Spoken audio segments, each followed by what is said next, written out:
สวัสดีครับอาจารย์ครับผมครับผมครับผม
Hello, everybody.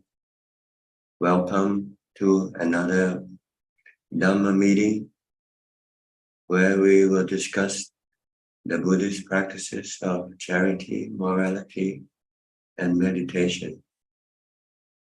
My voice is a little bit hoarse. As you can see, I'm still recovering from my flu. But otherwise, I'm getting better. So we shall start our meeting tonight with our first participant, which is Felicia Chan. Felicia. Good evening, Ajaan. Hope you get well soon. Yes, thank you. Ajaan, my practice on equanimity is good. Awareness and wisdom remain strong when I meditate or not. I can see I have improvement every week. Yes, you should. Go ahead. Ajaan, I can see body and mind are two separate things. I can feel clearly when the body move or eat. I'm not in the body. I also realize mind and feeling. I also realize body, mind, and feeling are three different things. I remain peaceful, free, and mindful, just knowing, see, and hear only, not affected by delusion. I will continue to practice like this. Yes. Ajaan, may I know what should I take note for my practice? Thank you. Well, you should try to maintain equanimity under all circumstances, regardless whatever happens to your body, what happens to your feelings, whatever happens to your emotion. You should not let them bother you. You should remain just knowing and not being bothered or disturbed by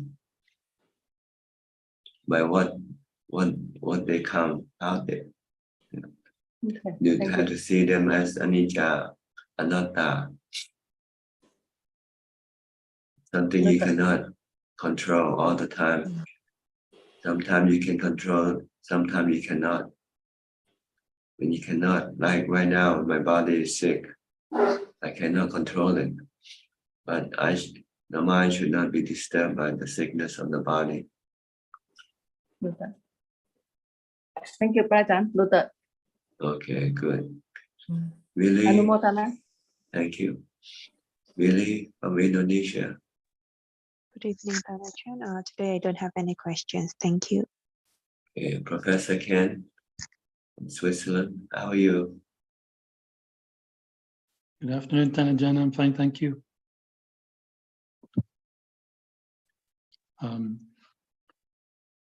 Ajaan, I have a little question of something I experienced recently. A close family member had suffered a sudden loss and was very upset about it. And when speaking to this family member, I also found I took on board the kind of sadness and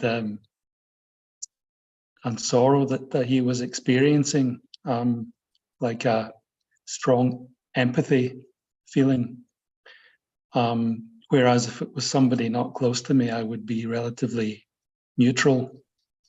So what would you say about that? Is that something would be regarded as a negative reaction, or is it more something even related to mudita, where somebody experiences something good, you are happy for them?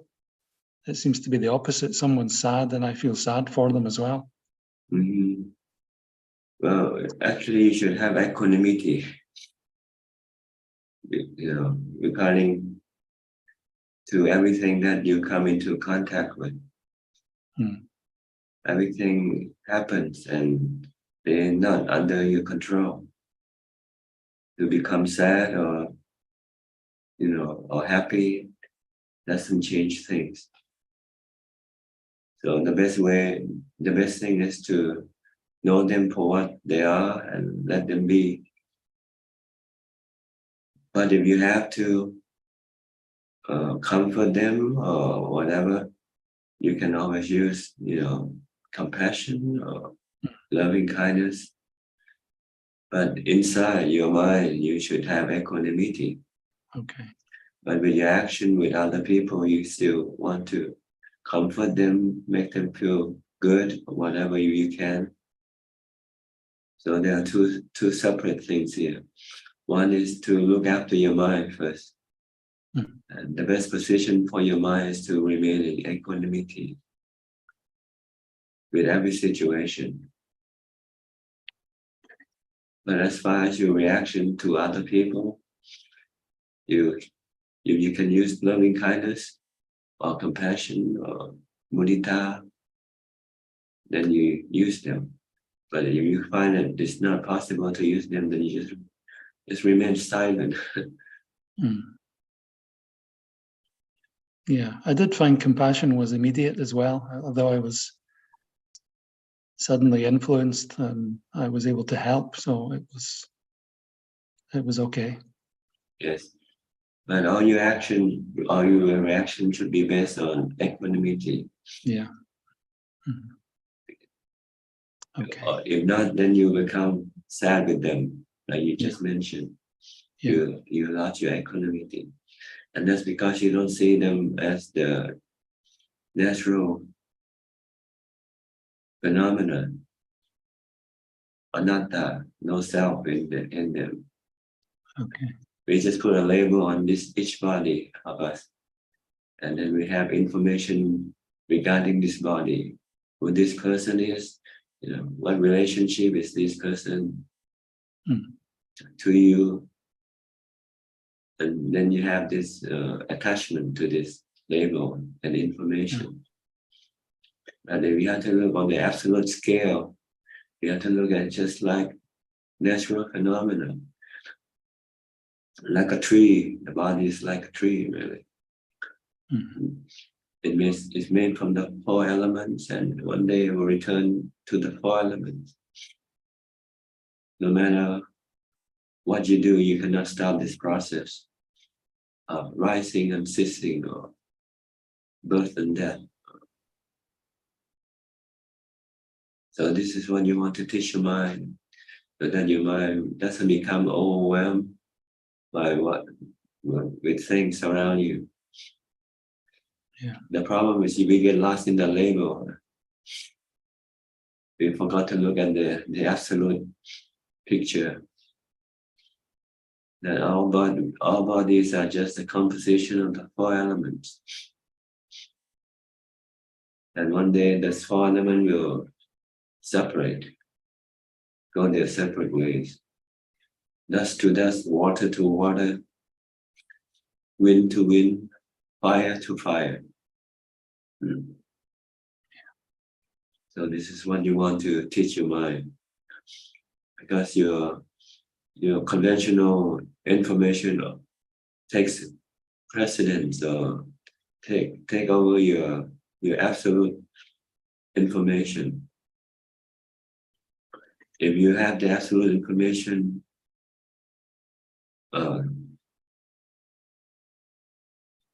which is dominant, then you will not feel anything, because you're just seeing just the work of nature.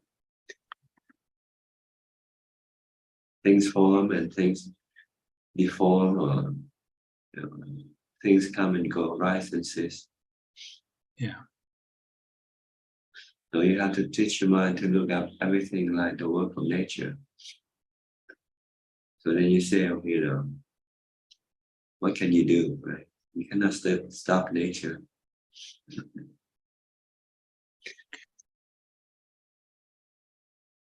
And you also have to practice a lot of meditation to have this equanimity, to remain not reactive. Sometimes you focus on this wisdom part a lot, but if you don't have equanimity, you cannot follow through with what your wisdom is telling you. Yeah. So you really have to do both. Do meditation 50 of the time, and mindful wisdom 50. When you come out of meditation, and you contemplate on the 3 characteristics, on the 4 elements. Everything in this world is made from the 4 elements. Solid, liquid, or you want to, you want to use scientific names, they are solid, liquid, and heat and gas. And they combine, they form things like trees, human bodies, animal bodies, so forth. But they're not stable. They keep changing, they keep moving. And one day they will go separate ways. Everything.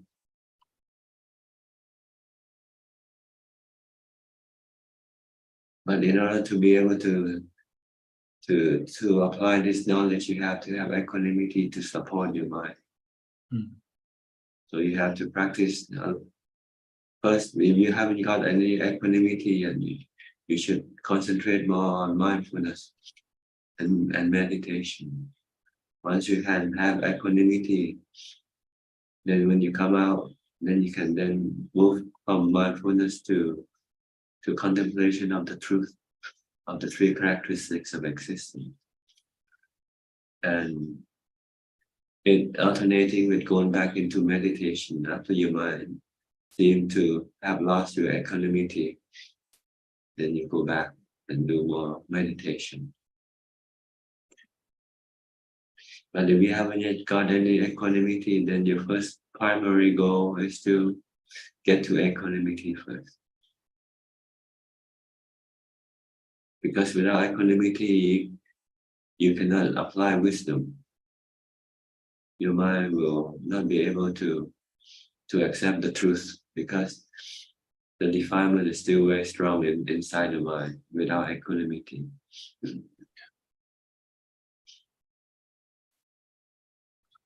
But you have to contemplate when you're not meditating to remind you, because we tend to forget. Our delusion keeps keeping us forgetting the truth, and keeping us thinking of the conventional information. Instead, thinking of them as natural phenomena, The four elements, we keep thinking about my parents, my wife, my husband, my children, my possession. So if you think like this, then you will be afflicted when something happens to them, right? Yeah. But you can, if you can see all the time that they are just natural phenomena, they're just four elements.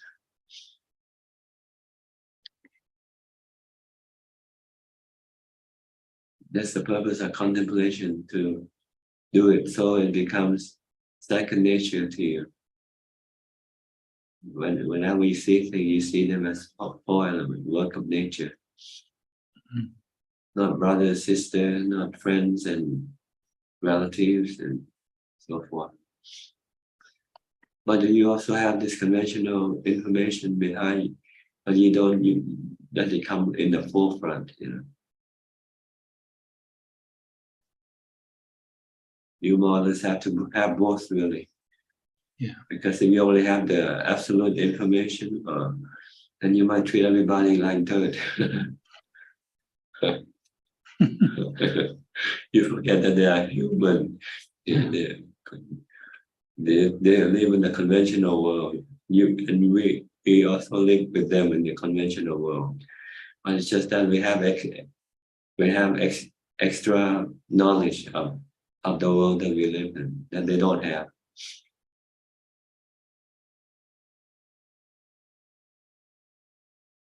Okay. Thank you, Tanajan. That's very helpful. Thank you. All right. Next, Kokseng from Singapore. Is my voice okay? A little bit. Okay. Yeah. Not normal. Yeah.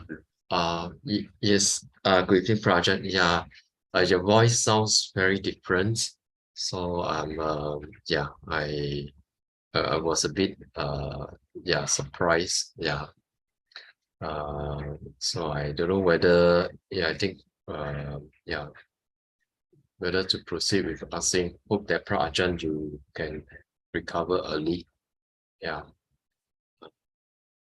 And yeah, please allow me to ask just one question first, and continue with the Mangala Sutra, the step numbers 6, and may I just read out: to loathe more evil and abstain from it. Second, to refrain from intoxicants, and 3, to be steadfast in virtue. Maybe Prajan, you'd like to elaborate more on these 3 What's things. what's the first one? To loathe more evil and abstain from it. To loathe, Yes. to dislike or hate, huh? Yes. Evil. Mm. Yeah, because their evil are harmful to you. Evil action, bad karma. Mm. So you don't want to treat them as your friend. You want to treat them as your enemy. Because if you do evil things, it will only harm you. And the second one is To refrain from intoxicants. like, you know, Besides, if we refrain from alcohol, drinking, or nowadays you got drugs that can make your mind not mindful, then you can lose your mindfulness and not be able to control your action. So yeah, I hope don't mind because now there are some countries they have actually legalized cannabis. So I'm a bit surprised that that it may make people feel that it's okay to consume it for those countries that have legalized it. Because it's democracy, see. They want to what you like cannabis. So you want to please them. Then they'll re-elect you again next time. Okay. And Buddha's instruction regarding intoxicants is that as long as any substance that will make us lose our mindfulness, Yes.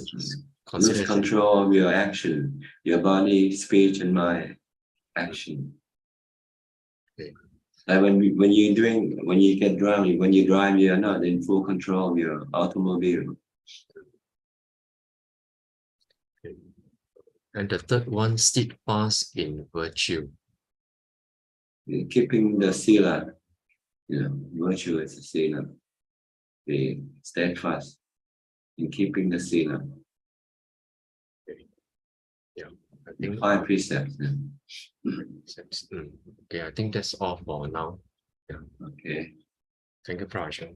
I think it's just the Buddha trying to expand the 3 practices of Dana, Sila, and Pavana in the 38 Mankala Sutta.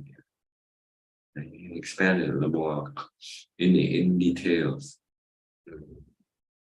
for people who might not be able to expand it themselves.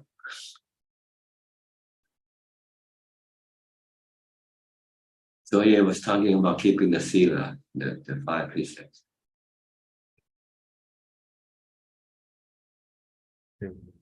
Okay. Yeah, okay, thank you, Prajna. Next, Alvin from Kuala Lumpur. Good evening, Ajaan. I just listening, haven't got any question at the moment. Thank you. Okay. Okay, Genso from Penang. Ajaan, hope Ajaan recover soon. Yeah, no question, Ajaan. Okay, thank you. Philip from Kuala Lumpur also. Good evening, Ajaan. I hope you'll get well soon. I don't have any questions tonight. Thank you very much. So glad to be listening. Okay, Same here, just listening. all right. Juan Liman from Malaysia. Yeah, I don't have any question yet. Okay, Belinda from Singapore. Kevin, you sound very young. Mm-hmm. Your voice, you sound young. Hey, Oh, yeah, man. So it's good to be sick, huh? If you don't sound young, you get sick. Huh? I wishing Ajahn get well soon. I thought No question. Okay. Yeah. No question yet. Okay. No question yet. Thank you, Okay. Ajahn. Now go to Sweden, check. Haven't seen you in a while. Ajahn? Ajaan.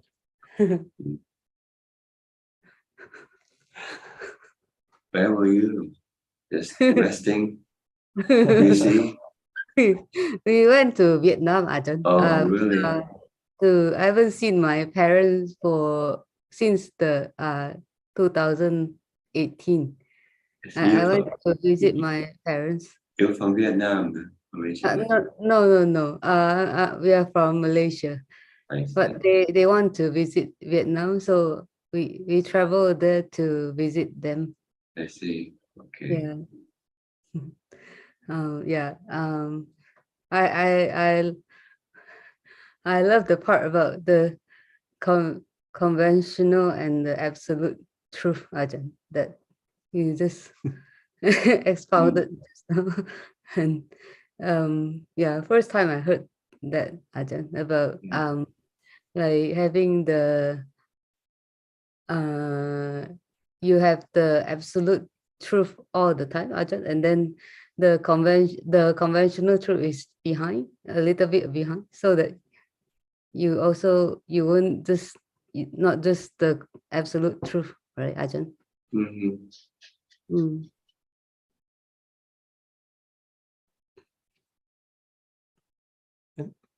Because if you have the absolute truth, then you can stop all your attachment or your cravings towards things. If you see everything as anicca, anatta, then yes, there's nothing you can really do about it. To be attached to them will just be useless. But to have any cravings for them will not be, always.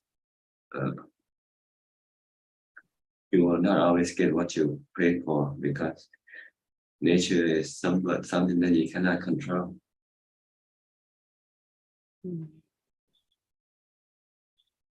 So if you don't want any dukkha, then you don't want to have any cravings for them. But you keep the conventional truth behind is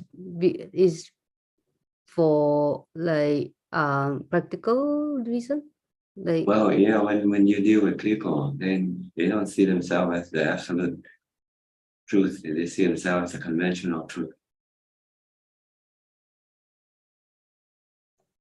Like when you go to Vietnam, you speak Vietnamese. You don't speak other language. You have to speak the same language to people you to follow the rules. But I can't speak Vietnamese.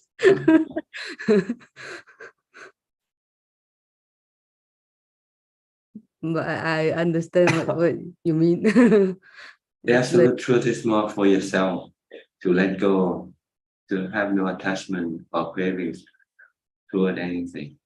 But your conventional truth, you have to use it when you meet people, do things with people.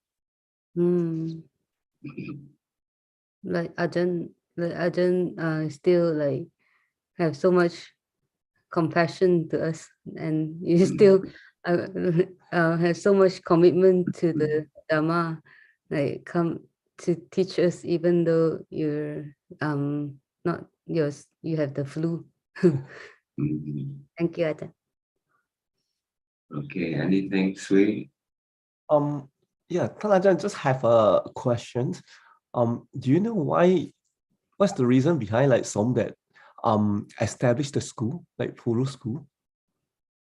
Oh, I think maybe because he was poor when he was young, and he saw the importance of education, especially with the Buddhist perspective.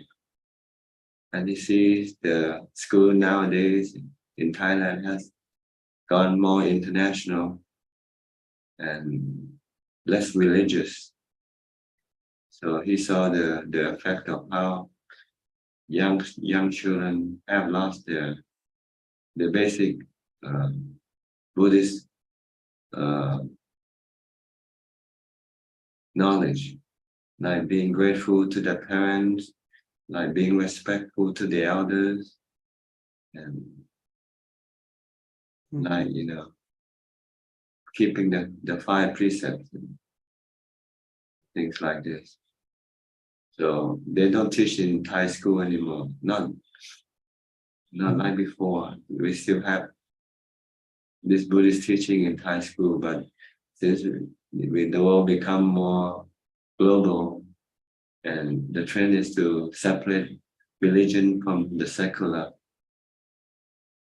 Wow. So nowadays, children are not teach the moral concept of Buddhism or charity concept of Buddhism, or respectfulness or gratitude to people who are nice and kind to them, like their parents, teachers. So I think maybe this is why he decided to establish a small school, really, just 3 classes, 3 grades, 7, 8, 9, junior. And he also wants to help the poor children from poor families. So I think that's the reason why he established this school. I heard from my friend Ajaan that you recently donated a truck. Is it a truck to the school? They need It's a pickup truck, yeah. Truck, They can use for sometimes teacher have to report to the provincial authorities. They have to report and send a report to the educational authority in the provincial town, which is about maybe 100 miles from the school. So And the old truck that they have been used for 20 years and it's not quite reliable. Sometimes it breaks down along the way. Oh.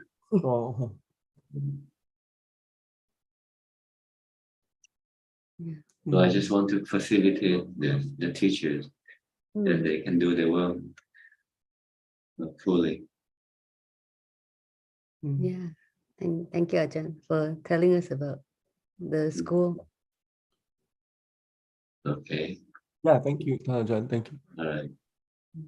Alfredo from Sao Paulo. Hi, Bante. Your How are voice you? is different. Your Yes. voice is different, Bante. You are looking.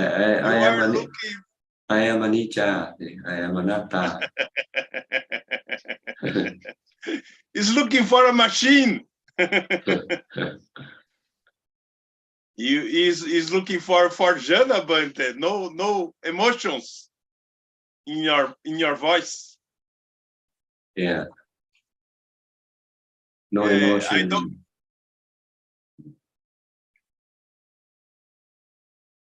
Yes, go ahead. I don't like, but is beautiful. No emotion, Bante. Is more enlightenment. Is more no asavas. Your words is perfect with a tranquility voice. Is perfect to understand Dhamma. But last week we are talking about neutral feelings. The voice is more neutral feelings, né, Bante? It's different our word, né, Bante? Well, like I mentioned before, feelings and equanimity are not the same thing. Equanimity is the state of mind that is devoid of any emotion like love, hate, or fear. Yes. It's not neutral feelings. Okay. Yes. I understand a little, Bante. Yeah, you have to practice meditation to get to ubekkha, and you understand. Yes. What the mind is like when it's become perfectly still. Yes. The feeling is a result, né, Bante? Cause and effect, né? The feeling is a product of upekkha, né, Bante? Is a cause and effect, né? No, feelings are effects of the changing conditions around you. What you see, what you hear, keep changing. And so they keep changing your feelings. Sometimes you have a good day, bright sunshine, you have good feeling. Sometimes you have cloudy days and you have bad feelings. This keep changing. They are work of nature. Like they are anatta, they are anicca, they keep changing. And you cannot control them. You cannot tell them to only give me good feelings. Yeah. Yes. Upekkha is more the wisdom, né, Bante? Ubekkha is your reaction to your feelings. You react without any emotion. You just merely know what's going on, but you don't react with emotion like love or hate or. It's wisdom, né, Bante? It's wisdom. Well, it has two levels. One level is mindfulness or jhana. And then the next level is wisdom, to see them as anicca, anatta.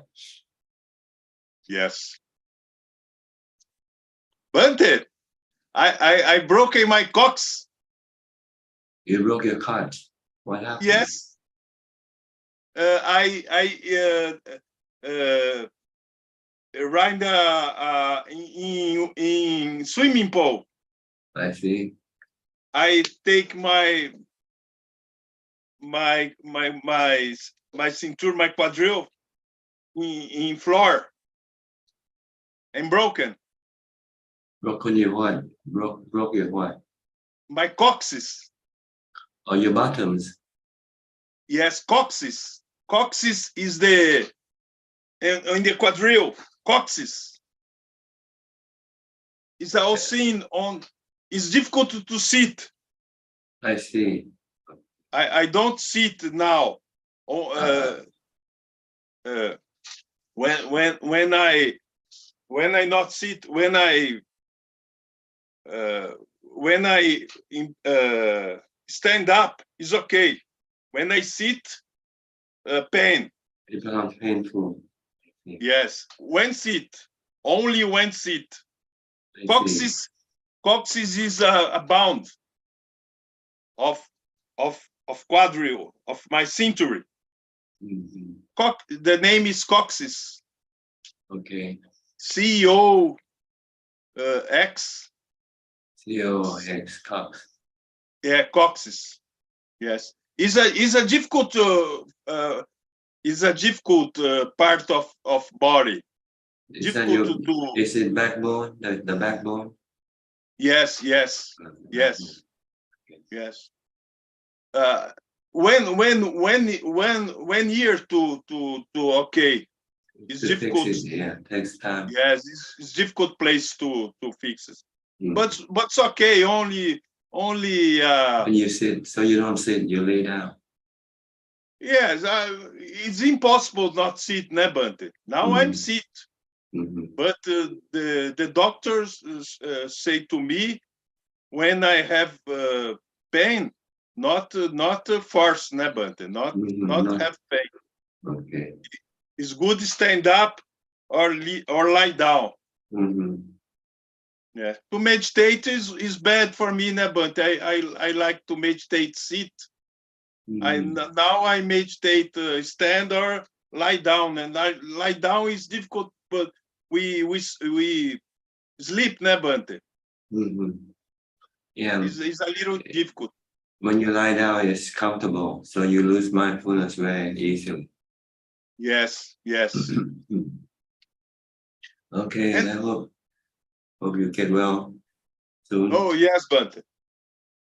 All right. But it's okay. Yeah, it's anicca, it's anatta. Yes.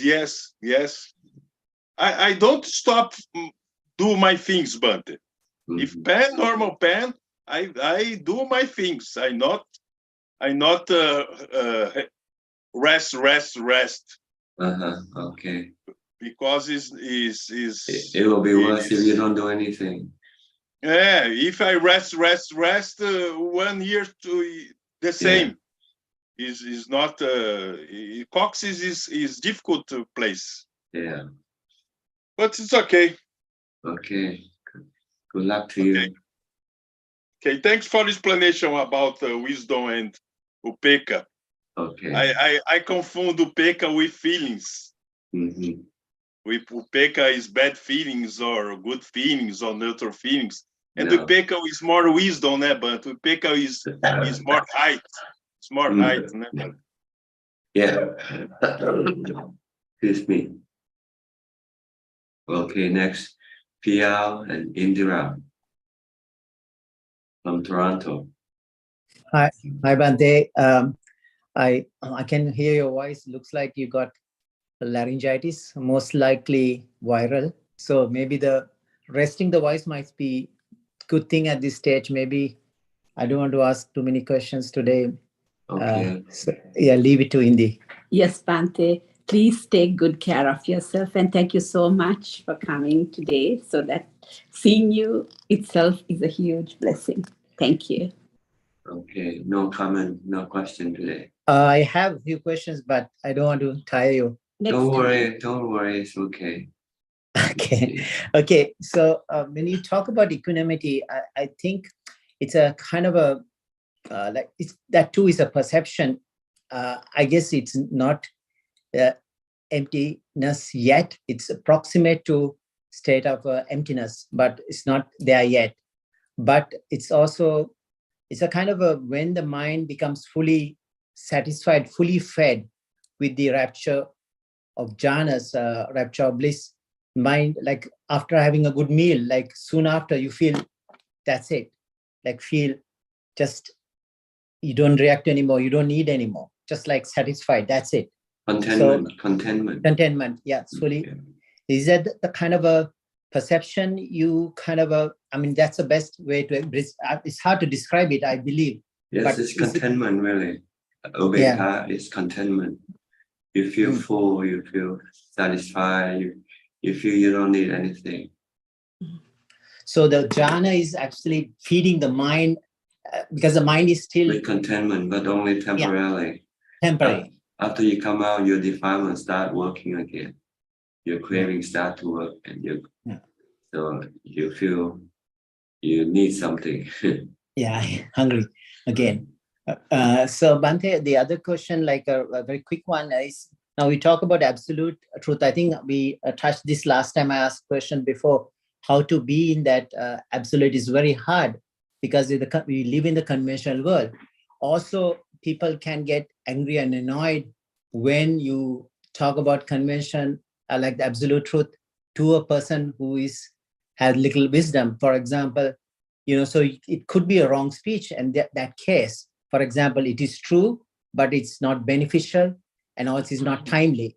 So therefore, it's when you, I mean, then they might think you are not compassionate. You are like too rough. You're trying to push your, whatever and so you got to be careful. I guess you have to be very sensitive to applying the absolute truth to the conventional world. I guess so. It has to be very subtly introduced. I mean, does it make sense? Just You don't really have to tell anybody about it, really, if they don't ask you. If they don't ask you, it means they don't want to know. Understand. So it's wrong speech there. It's good speech, but it's not the right time. It's the right timing. Yeah, true. It's true, but not beneficial or timely. Yeah, it's useless because the person who listens doesn't want to listen to what you have to tell. That's all.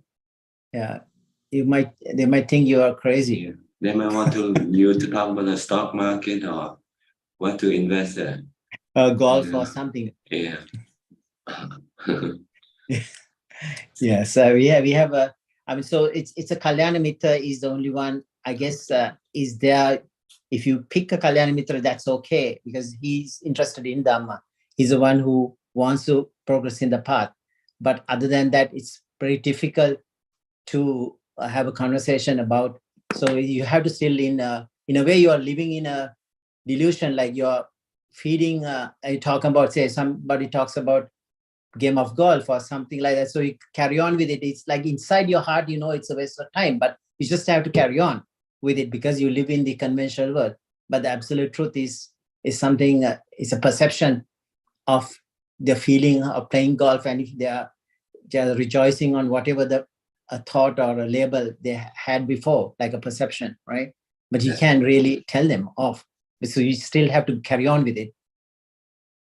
Well, you have to wait for someone to come and ask you what's the absolute truth. Then you can tell them. That's what I tell.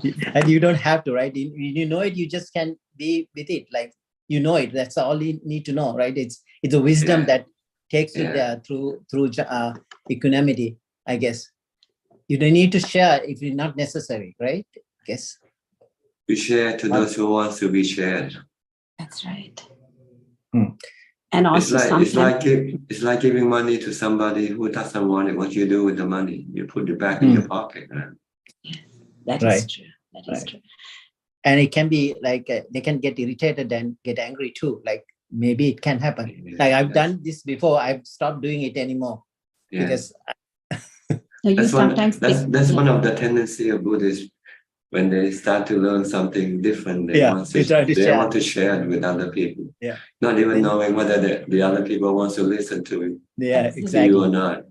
After a while, you learn through your experience. Yeah. It's not necessary. The more you practice, the more silent you become. Yeah. Because you belong to the silent majority. silent minority, really. You become element. Yes. And also you become secluded more. You realize who are the Kalyana Mitras and you know how to stay away from things that you don't want. Because sometimes it is difficult. You get agitated otherwise, so it's best to be secluded and do your own thing, own practice, than unless somebody really wants to know. That's right. You're focused more on your practice than other things. Yeah. People might think you're not a social being or you're not social. What's wrong with you? I'm not anymore, coming for parties and stuff. But can't help it. And as long as you're happy within, you don't need that external entertainment, right? That doesn't matter really. You just tell them I'm a practical meditator. That's all. That's true. Bande, just maybe it's a long question. Maybe is it okay? Like a technical one, if I ask, may I ask something? You can, but I may not be able to answer it though. Go ahead. Oh no, it's okay. Just thinking about the avijja, pacha, sankhara. We talk about the paticcasamuppada. Before the senses come into play, you already have thoughts, sankhara, right? So because of your avijja.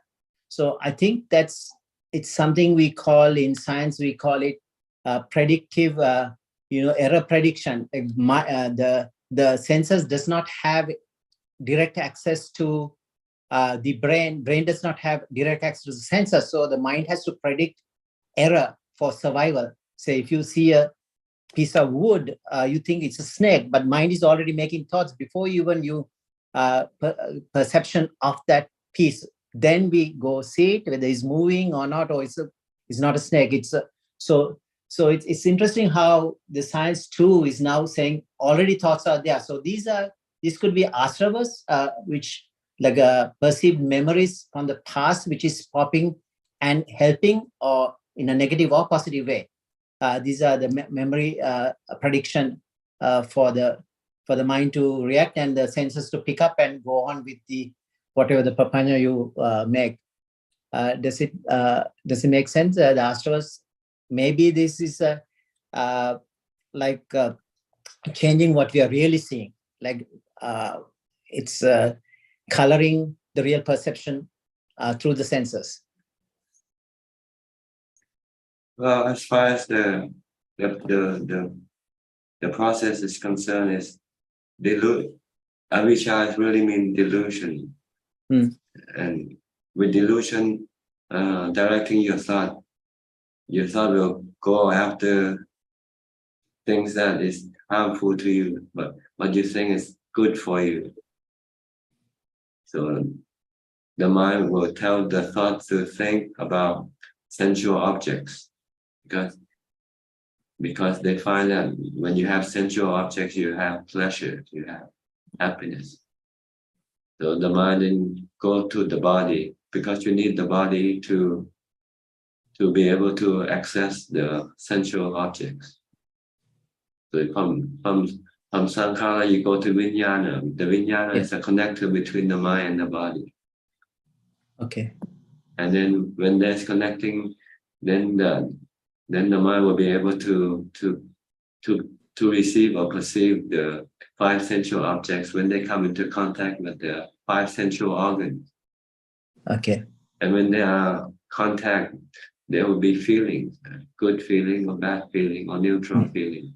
Yes. And then there will be cravings. All right. Or desire for those objects. Either positive cravings or negative cravings. Negative cravings. Yeah. And then when you have cravings, then you become attached to those things that you crave for. And it then makes you want to have more and more of it, which we call power, more becoming, more of the same thing. You like to eat something, you keep ordering the same type of food, right? Every time you go to a restaurant, you like this dish. Yeah. So every time you go back to the restaurant, you order the same dish. And this is power becoming. Becoming. But then with this becoming, then this will propel your mind after the body dies to go look for a new body, to continue with this process again. But if To you go- don't die, it continues, right? Yeah, you continue until your body cannot serve you anymore. Yeah. Then, but your craving for the same dish still remain in the mind. Mind. So your next life you go look for the same dish again. Yeah. So this go on and on endlessly. So you might become a fly in that dish one day. Yeah, you have to stop the craving. See, once you can stop the craving, then you stop the attachment. You stop the becoming and rebirth. Thank you, Bhante. I think Thank you so much, yeah, Bhante. we'll let And you rest. yeah, please get some rest and get well soon. Theruvan Yeah, Saran. there's still other people waiting too. I can rest now. Okay, it's okay. I enjoy it. No worry. Sorry. May the Okay. blessings of the Noble Triple Gem be with you always. Okay. Happy to serve you. Thank you. Thank you. Next, Gary from Singapore. Good evening, Ajaan. May you get well soon. No questions from me right now. Maybe Okay, later. thank you. Sulan, also from Singapore. Hello, Ajaan. Nice to see you tonight. Can you hear me? Yes, can hear you. Okay, go ahead. Okay. You give me a moment. Hope it's clearer now. Yeah. Yeah, Ajaan, your voice is different. And you reminded us just now again that it is this is anicca, anatta. Yeah. And it's a very good reminder because I forgot about it. Yeah. Thank you for reminding us how to see this better. Yeah. Okay, you got any question? I don't really have a question. Then just wanted to share that just now you mentioned that about the nature of work. It is a very helpful reminder. It means if someone is nasty to us, it is their nature of works that they are nasty to us. And if we feel angry or sad, it is the effect of experiencing this change of these changes. And it's also the nature that we feel dukkha. I thought it's a very good reminder. Okay. Just see everything as a work of nature. Yeah. Sometimes nature gives you good things and sometimes nature gives you bad things. Nature gives you good people and sometimes gives you bad people. Yeah, nature gives us good people and bad people sometimes. Yeah. You have to learn to cope with it. But if you can meditate and have equanimity, you don't need anybody. You can be happy with it by yourself. So that's where we want to go, is to practice until we have equanimity or contentment. Then we don't need anybody, good or bad people, doesn't matter. Because we can be happy alone.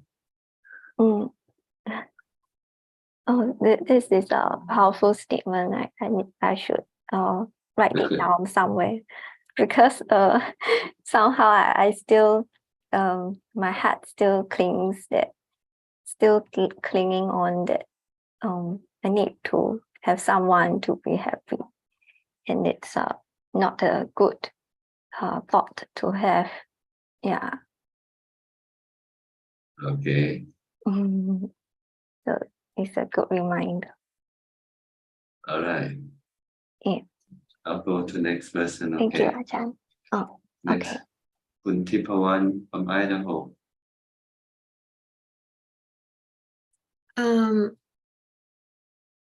what is Mangala Sutta? I heard you mention more than twice in Thai. It's 38 steps to Nibbana. 38 steps to get to Nibbana. Oh, I see. So if you follow the 38 steps, you get to Nibbana eventually. Thank you. Okay. May you get well soon. Okay, thank you. Diana from Wales. Did you enjoy the coronation? Whatever? I did. It was wonderful. Did you see any? No, not at all. Just saw Look, some photographs in the newspaper, in the news feed. I didn't go watch it or anything like that. no. It's Lots of It's like history. watching a show, really. Nowadays, it's just a show, really. Lots of horses and lots of Yeah. soldiers. It was good. I've been really busy with work and family, and felt like I had lost some mindfulness and equanimity. And I always come back to when you said to me, challenge yourself to do nothing, because it's really helpful. Yes, the challenge is not to do anything, just to be still. If you cannot still your mind, yet still the body first. Force it to sit in one place for many hours. You can. Then you will automatically also force the mind to be still. And I've also been thinking about cravings and how insatiable our sensory cravings are. And I was reading something, and I sort of realized that the more we give in to cravings, the more habit forming they are. Yes. The more you crave for something, the more you want more and more.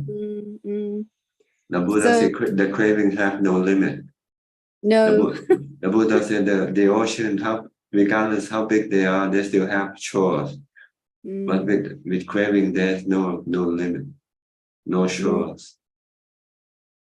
And the only way we have to counter to resist refrain from doing it.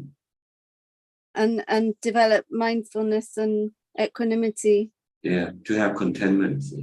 Once you have contentment, then you can resist your cravings. I'm reading your biography as well.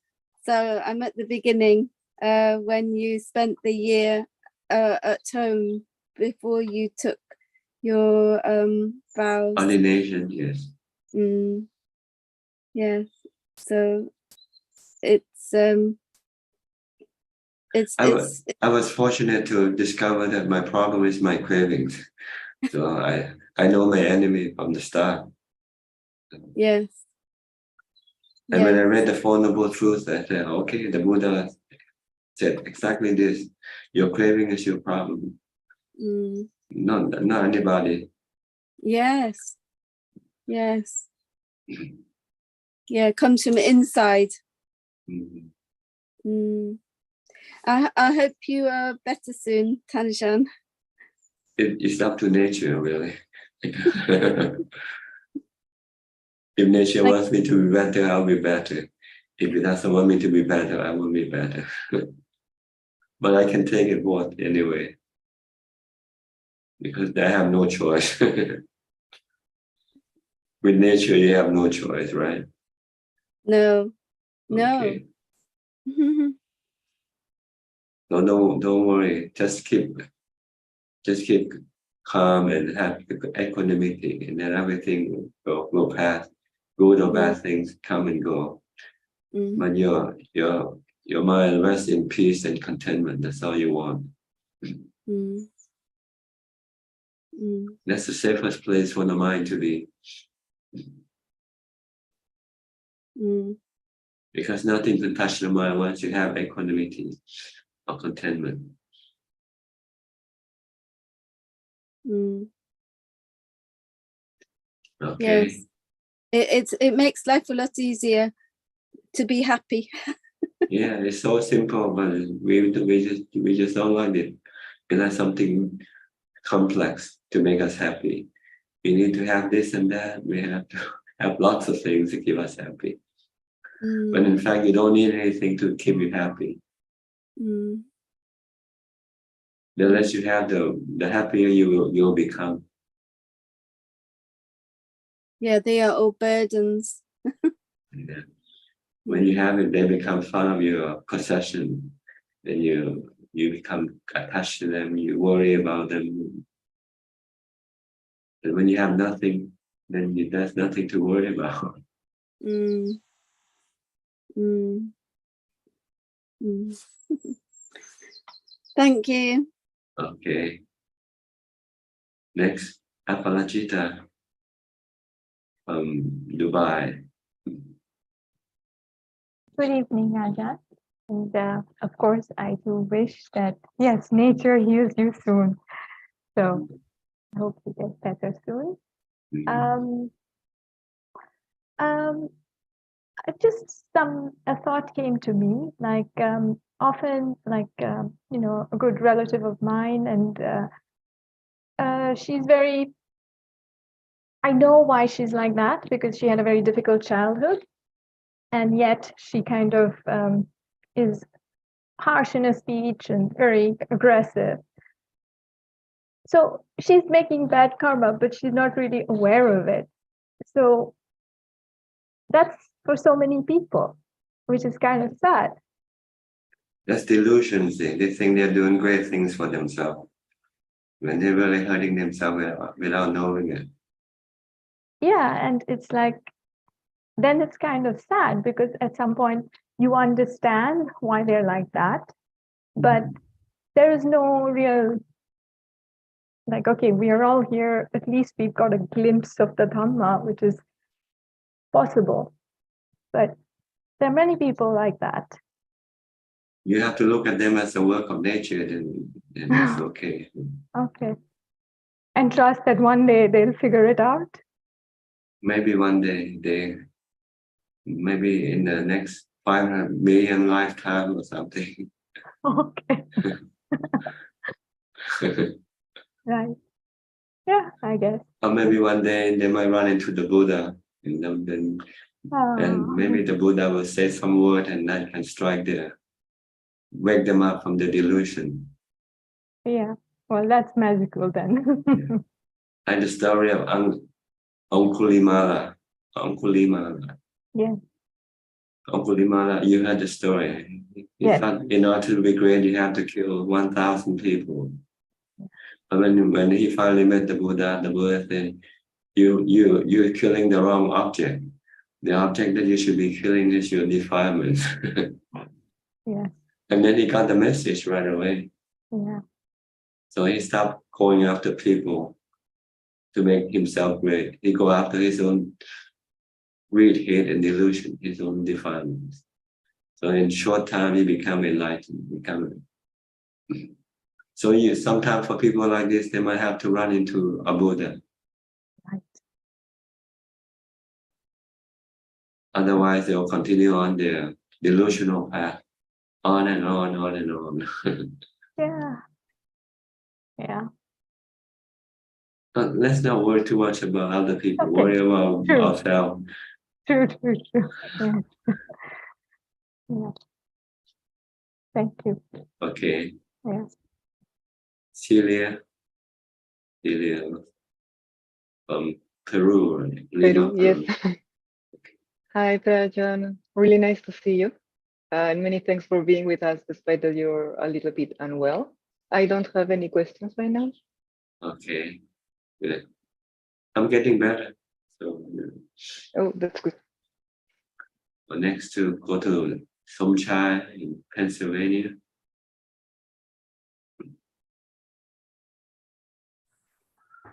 Okay. Yes, Captain Pajan. First of all, I would like to thank you and appreciate Savi and Czech had Canada first or some to give this book. And I read this book. I compared that you are 10 years older than me, but I still 66 years old. But you look like a little younger anyway. So and I have that and I learned. I always one point at time, and when you was little, went to school in Thailand, you disagree with Catholic church somewhere, then look like same thing with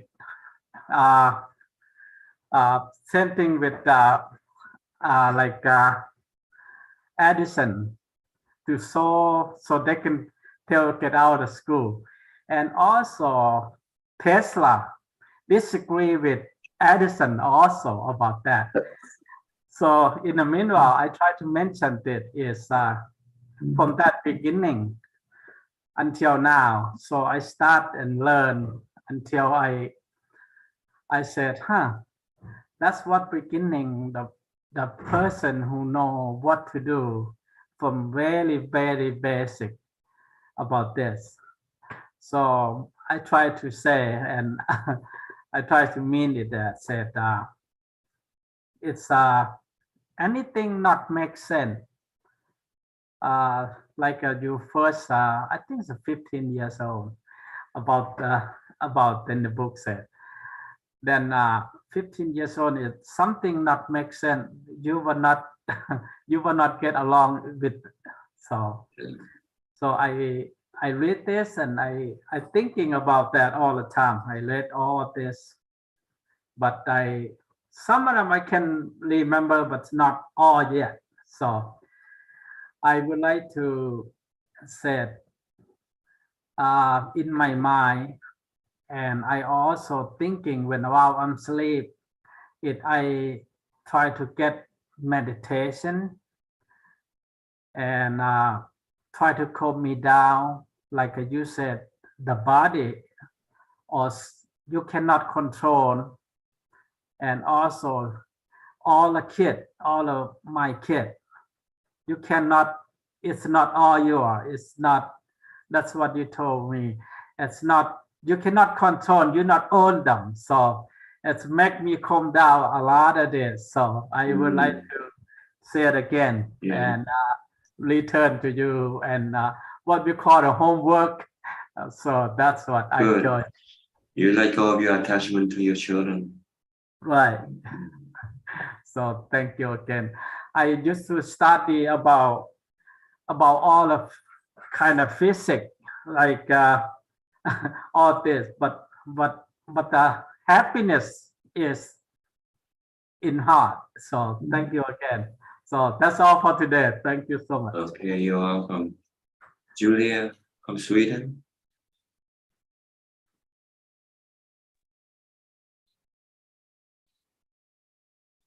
Hi, Bante. Yes, can hear you. Can okay. you hear me? Yeah, okay, perfectly. Good. So I was wondering about the 10 precepts. I sometimes follow the 8 precepts, like once a week or something, but like long term, I'm interested in this 10 precept option, and then okay, go ahead. And then you're not using money. So I was wondering, is there some way to practice that also periodically, or like before you take the vow, somehow lessen your attachment to money? Yes, you have to be where you don't need to spend money to apply this precept. Like if you become a monk or become a novice, then you're provided with the necessity of life. So you don't need to have any money to go shopping for food or clothing or anything like that. But if you're not ordained, as a monk or novice, then you have to still rely on money. But you can use it just for the essential. not to use it for your sensual pleasure. That's all. Not to buy sweets or chocolates or things that you like to consume. Only buy what your body needs. Then you can more or less consider to be keeping this precept also. Or unless you can go live in a monastery. In Thailand, there are monasteries in which you can live, and keeping the 10 precepts. Because you then can live on the food from the monastery.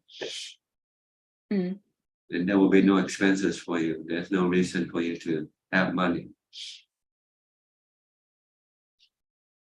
But in Thailand nowadays, this is frowned upon instead of being looked up as something noble.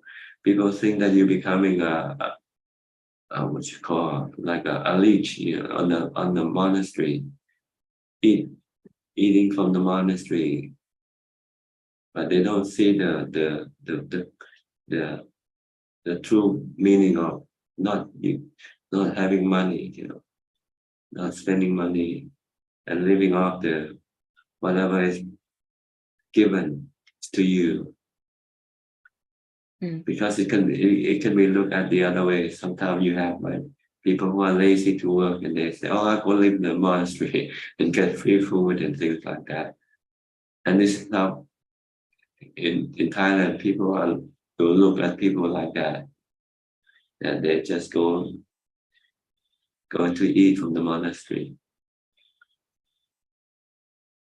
But the main purpose is to prevent us from having money, because usually when we have money, our cravings start to come up, right? What should I do with my money? What should I buy?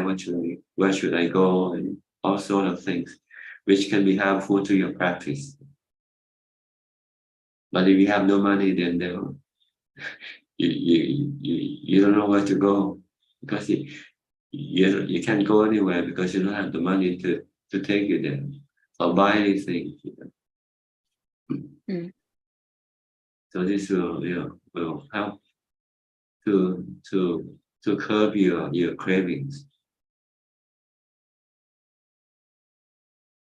The 8 precepts is actually 9 precepts. With the 7 combined into 2. One entertainment, the other is beautifying the body. So, and sleeping on a hard bed is the 9th precept, really, in the 8 precepts. But I don't know why they like to keep it 8 instead of 9.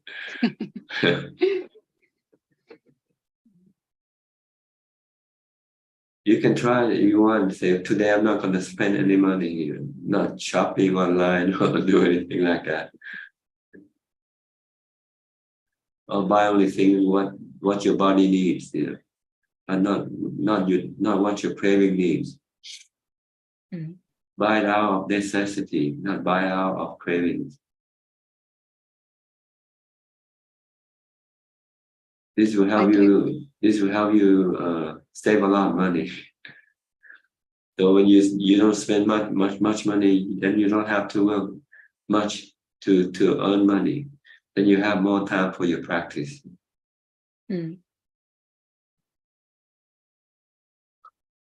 Okay.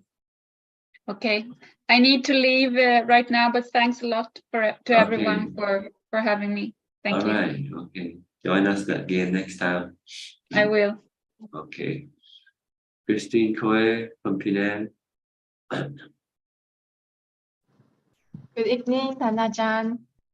Happy to see you prove that you are very well. I mean, getting well.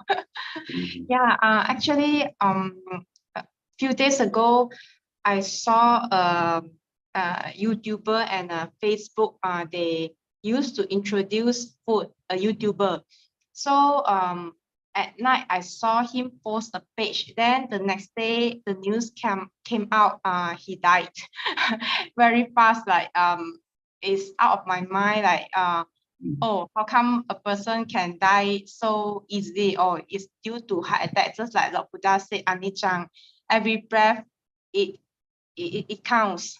So it's really like not on me, really Ajaan. So if in this kind of situation, if we like might face death anytime, so our mindfulness should we keep on like in our heart always say puto puto puto, or be always stay with the one who knows and continue maintain the mindfulness.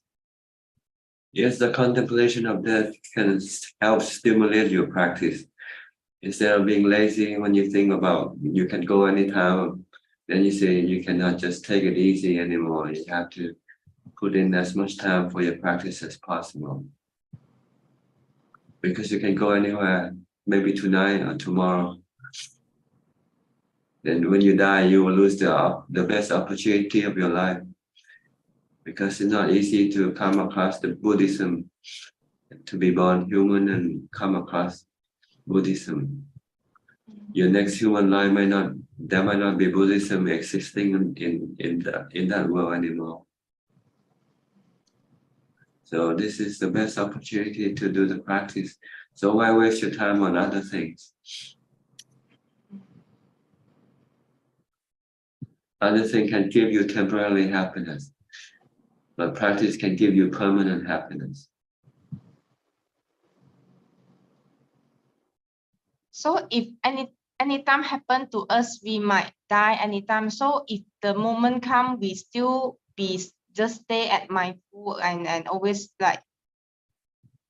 Oh, it's easy to say, but if you don't practice, you don't know. Okay. Yes.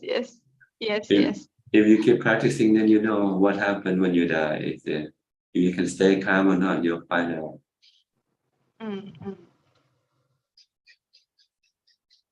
Okay. Thank you, sir. All right. Next, Sirion. Sirion, where are you from? นวัตการค่ะพระอาจารย์ from Singapore ค่ะ Singapore, okay. Wish you have a speedy recovery. I keep it short. I don't have any question about the practice today, but I have another question because of my friend asked me that in like other religions, like for example, Christian or Catholic, they have a Bible, a book for people to start reading as the beginner. And every Sunday they will go to the church and then have someone to teach them. And how about the Buddhism? What book that do you recommend the person as a layman to start reading on that? And where can I find that book? Because I told my friend that actually in Buddhism, we also have the book we call it Prataipido, but I'm not sure that there is a translation in English. And for me as a Thai person, I think to read the Prataipido is also quite challenging because of we need to interpret ourselves. So we need to have Ajaan to teach us as well. What do you recommend? Which book they should start reading if they are foreigner? If they're foreigner, you mean English, reading in English language? Yes. They can search the word, what is Buddhism? Start with that in Google. And then they'll find out about what Buddhism is, what the teaching is. And is there any like a special book as a reference, like for example, like a Bible for Buddhism? Well, see, the Bible for Buddhism is the Tripitaka of the in Thai called Prataipido. Yes, correct. But it's a very huge volume, not easy for beginner to get into. So they have people who will try to condense the teaching. So like I said, just search for the word, what is Buddhism? And then they can find and start reading from there. And then they can expand their search for more. Once they start reading something they don't understand, search for the word that they don't understand. They have to do some research, really. There's plenty of information in the internet. Yep. Huh. Or if they like, they can go into my website, suchart.com, and download my books from there. ค่ะ ขอบคุณค่ะพระอาจารย์ Okay. All right. Next, I think it's time for Facebook now. Okay, Facebook or YouTube. There's one question from Facebook, Thanajan, and the question is from Lee Tek Hua. Hi, Prajan. What is Buddha teachings on filial piety? What is the best way to practice filial piety today? Thanks, and may Thanajan have a speedy recovery. You just have to serve your parents. Treat yourself like a servant. Look at your parents as your master, and try to serve them, help them, whatever you can, and respect them.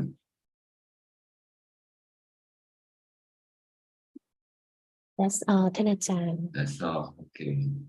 We have more questions from the room. Raise your hand, and we can go to you.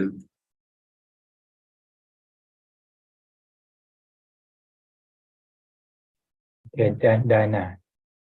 Diana. Hello. Again, go ahead.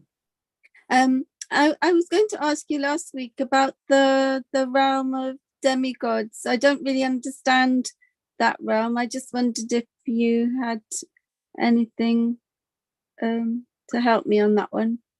See, the mind, when it's attached to the body, we call it the mind. But once it's detached, we call it the spirit.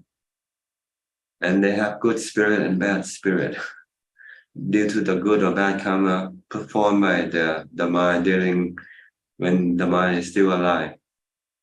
So this will create different types of spiritual beings. Some depends on the intensity and the amount of good or bad karma the mind did when it's still alive, when the body is still alive. So we have different type of spiritual beings, and we give them names like hungry ghosts, and we call them angels or Brahma, or these are the names of the spiritual beings that we that they become once they die, depending on the good or bad karma that they did. Like if you in this lifetime you did more good than bad karma, then you go to the heavenly parts of the spiritual world, which can have many levels depending on the amount of good karma you did, like charity, morality, or meditation. This will give you the heavenly type of spiritual beings, will make you heavenly spiritual beings. On the other hand, if you do more bad karma, then you will be in a lower realm of existence. Your spirit will become like a hungry ghost or hellish being, because the bad karma will produce a lot of suffering in the mind. So this is what we are after we die, whether we like it or not. So that's why the Buddha say, avoid doing bad karma and try to do good karma. Then your mind will become a good spiritual being, happy spiritual beings, which we call heavenly beings. If we did bad karma, then our mind will be bad spiritual being. So this is what the mind becomes once the body dies. One is separate from the body, because the mind doesn't die with the body. The mind now is attached to the body, not being part of the body, it's just attached so that it can receive information from the body. from the sensual organs of the body. That's why the mind can see and hear just like the body does. But the mind knows what it's seeing. But the body doesn't know what it's seeing. The body is like a camera. It takes picture, but it doesn't know what picture it's taking. It's the one who takes the photograph, who knows what kind of picture the pictures are. That's all. That's how the mind and body works. The mind depends on the body in order to access the sensual objects, because the mind is addicted to sensual objects. So they have to keep having new body. Once this body dies, it will exist as a spiritual being for a while until the good or bad karma that sent it there expire. And they will then come and get a new body. And then continue the same process over again. Only way to stop this is to practice the bhavana section, purification of the mind, using samadhi and wisdom. Then you can get rid of the cravings that keep the mind attached or addicted to sensual pleasures. But it has no sensual cravings, then it is not addicted to sensual objects. So it doesn't need to have a body anymore. So it doesn't take rebirth. It exists as a spiritual being forever. And happy, being alone and happy, with contentment.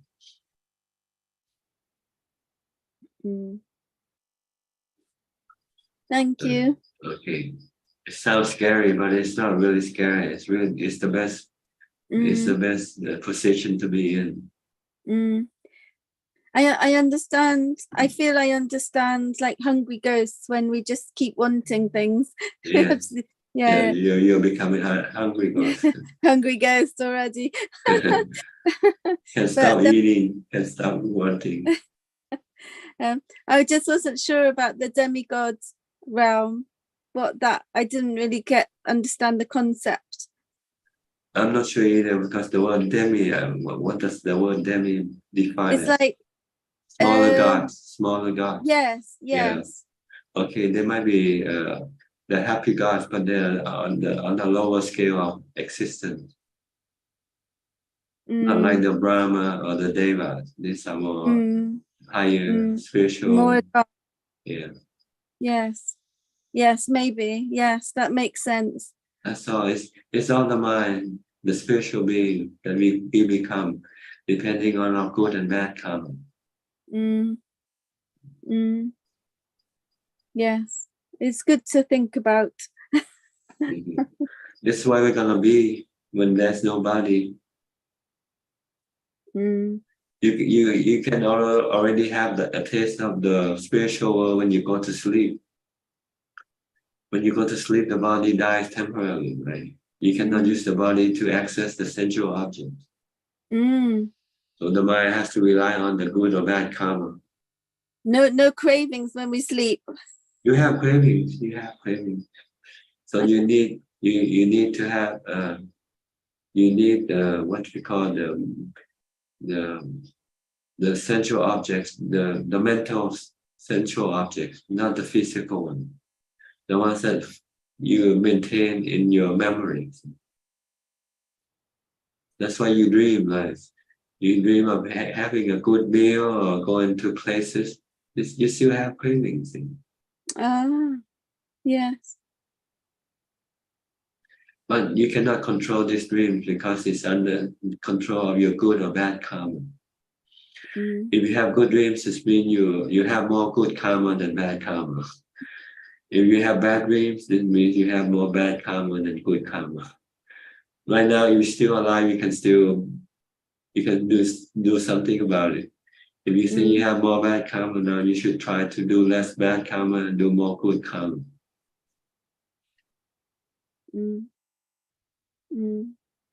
Funnily enough, my husband has nightmares sometimes. Yeah, it means it's bad karma. It's working on his mind. I What do should you tell him. think? Yeah. That's what happened when we live in the spiritual world. We live in the dreamy world. Everything is like a dream. But we don't know it's a dream. We think it's real. Right? When you're dreaming, you thought you were real. It was real. You only realize that was a dream only after you're awake. Do you think the more we contemplate on the good things and the happy things, the more we experience them? No, you have to do it. Thinking about it is not sufficient. It doesn't impress the mind. It doesn't stick with the mind. You have to do the action. Then it'll stay on with the mind. This is so if you can think that I'm gonna donate $1,000 today, but you don't do it, what's the difference? You know? But some people, they spend all their time noticing bad things, don't they, and moaning. But as long as they don't do bad karma, then you still have so much of it. Okay. So do it. The action counts. That's what we call karma. Karma is action by body, speech, and mind.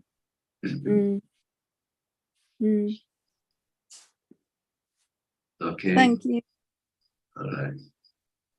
Next, Coxswain, you raise your hand. Yes, yeah, Ajaan, I'd like to ask another question. There's this development that is bothering me, and that is the Russian-Ukraine war, which has been ongoing for more than a year. So there is this irritation at the back of my mind, thinking, oh, why the war still haven't ended, and the war has been the cause for a lot of the inflation, prices going up and so on. So there is this impatience in the mind, or want the war to quickly end so that inflation will go down and so forth. So, but I know that this is not the correct way of thinking, that all these are work of nature. So as a Buddhist, what should be the right thinking that I should have? Meditate and be content with what you have. And you cannot change the world, you cannot change nature.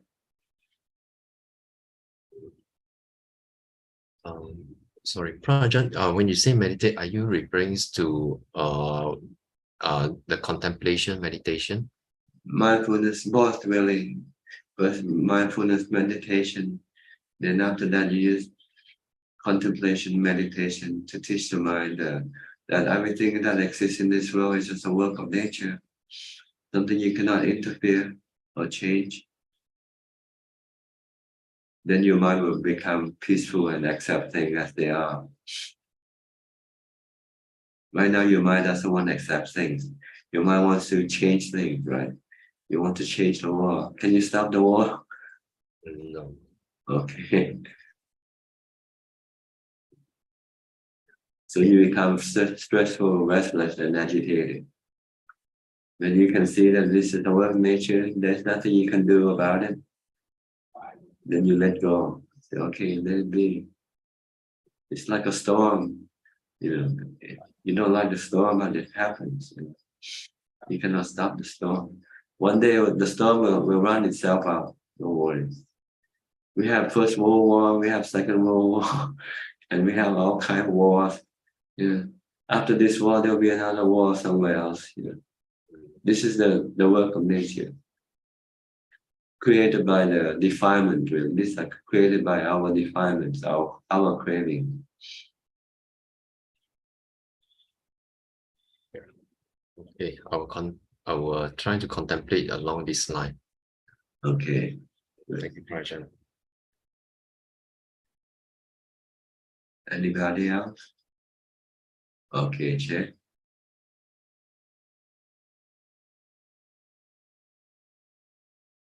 Ajaan, just now about the filial piety, you said that we should treat ourselves as a servant.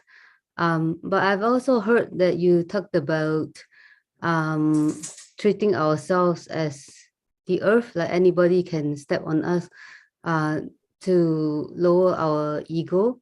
So meaning we treat ourselves as a servant with everybody, Ajahn, and then like, is there any special with the parents that we should do? Yeah, you do them, you serve them. So with other people, you don't have to serve them, right?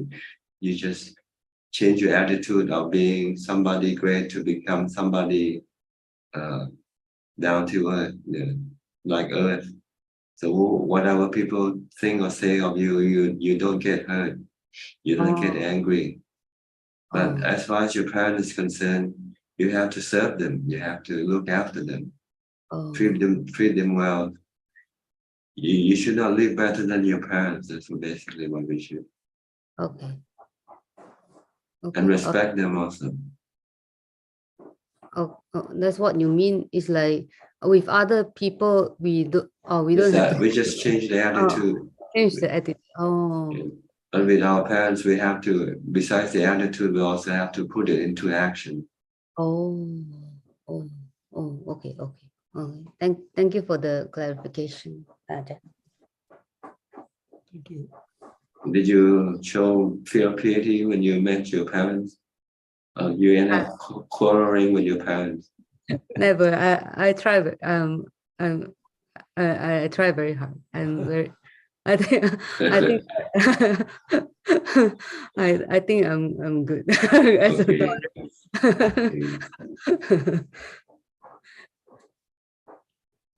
All right. Thank you, Ajahn. Thank you, Ajahn. Anybody else? We have some more questions from Facebook. Okay. There are two questions from Facebook, and the first question is from Catherine. I have a question to need your advice, Maha Ajahn.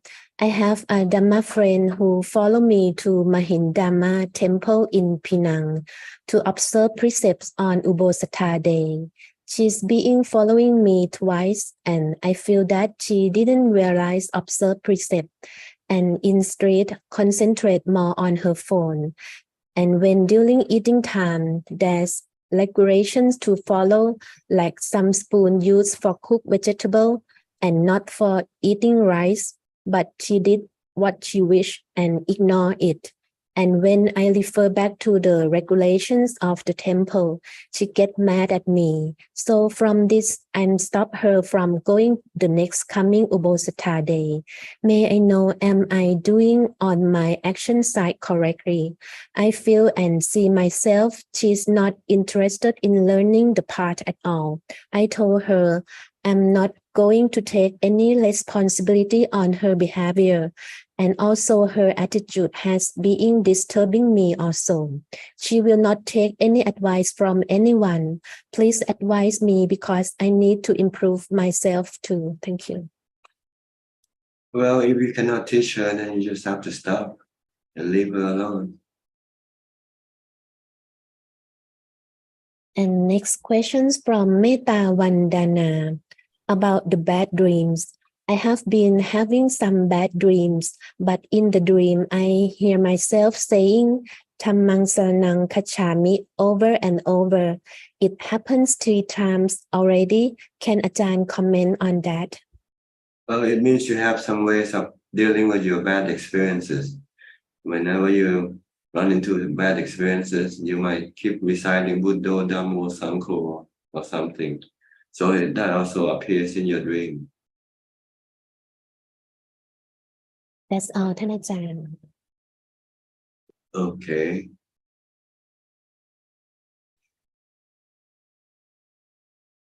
Looks like everybody's happy tonight. Everybody's happy to let me go and take a rest. Okay. Well, thank you very much for your participation. I hope this meeting can help you understand better and practice better. In the meantime, please stay safe, stay mindful, and keep on practicing. And if all goes well, I hope to see you again next week at the same time. Thank you and goodbye. Ajahn. Thank you, Ajahn. Thank you, admin. Thank you, Fanlaw. Thank you very much, Bye, Rajan. everyone. Good night.